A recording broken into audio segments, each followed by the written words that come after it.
고령화 사회가 가속화되면서 무릎 관절 환자도 급증하고 있다고 하는데요. 그런데 이 관절염에 대한 이해도가 낮아서 병을 방치하는 경우가 정말 많다고 합니다.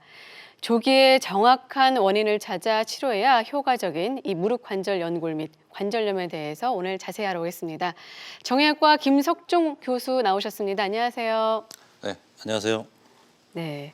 사실 이제 관절염 제 주변에도 이제 어르신들이 관절염으로 고생하시는데 관절염 때문에 아무 데도 이동을 못 하니까 더욱더 삶의 질이 좀 안 좋아지시는 것 같더라고요. 어떻습니까? 네, 맞습니다. 바이오로 이제 100세 시대가 맞는 것 같습니다. 제가 한 10년 전만 하더라도 관절염 때문에 인공관절을 받으러 오는 환자분들의 평균 연령이 60대 중반 이 정도였었는데 최근 들어서는 70대 초반, 중반, 후반, 심지어는 80대 초반까지도 많은 환자분들이 오고 있습니다.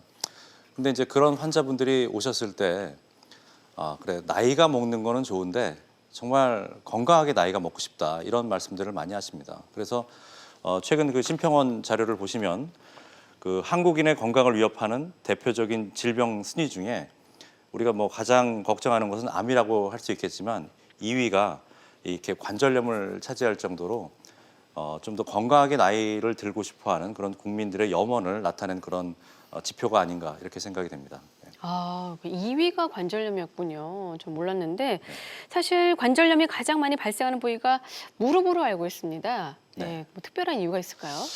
예, 잘 아시다시피 우리 무릎 관절은 다른 관절들보다 상당히 큰 관절이고요. 그 관절 자체가 상당히 불안정한 구조로 되어 있습니다. 그래서 보시다시피 이 관절을 안정화시켜주기 위해서는 근육이라든지 인대라든지 이렇게 반월상 연골 이런 것들이 어느 정도의 안정성을 갖춰주고 있는데 우리가 뭐 걷거나 이러는 것들은 자주 일어나는 일이다 보니까 아주 미세한 미세한 외력에 의해서도 손상을 받을 수가 있고 그러한 손상이 관절 연골의 손상으로 이어질 수가 있고 그리고 그러한 손상된 관절 연골이 마모가 되거나 변성이 되거나 이렇게 되면 관절염으로 이어질 수가 있기 때문에 관절염이 가장 많이 발생하는 그런 관절이라고 할 수 있겠습니다. 그러니까 말씀 들어보니까 어떻게 보면 이제 연골이 좀 가장 중요할 것 같습니다. 손상되면 어떻게 뭐 자연 회복되기도 하나요, 연골은요? 예, 엄밀하게 말하면 네. 맞습니다.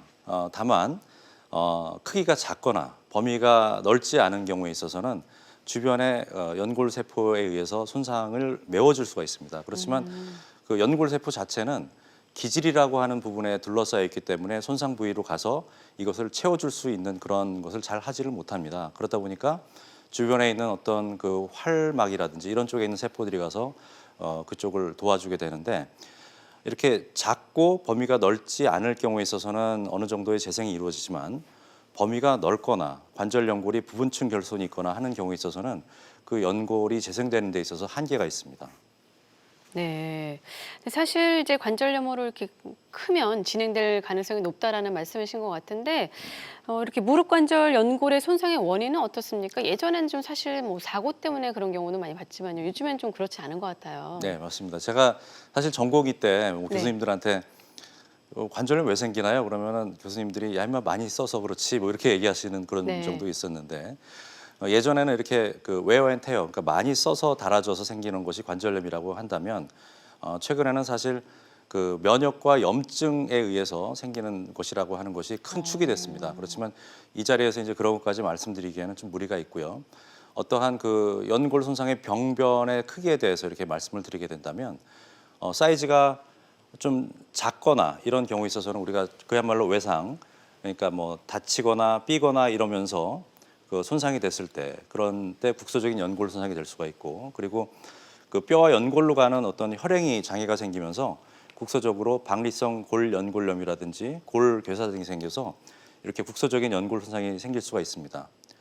또 다른 한편으로는 이제 미만성으로 넓게 연골 손상이 올 수가 있는데 인대 불안정성이라든지 하지 부정 정렬 같은 경우는 예상하시다시피 많이 걷거나 쓰다 보면은 비정상적인 힘이 관절이 한쪽에 가해지면서 관절 연골이 서서히 마모가 되는 일이 생길 수가 있습니다. 그러면서 미만성 연골 손상이 될 수 있고 특히나 이제 반월상 연골이라고 하는 것은 관절 연골과 연골 사이에 위치해 있어서 연골하고 직접적으로 맞닿는 구조가 되는데 그런 연골 손상이 있을 때는 매끄러운 연골들을 이렇게 긁어주거나 그다음에 변성시키면서 미만성으로 넓게 이렇게 관절 연골 손상을 올 수가 있습니다. 네.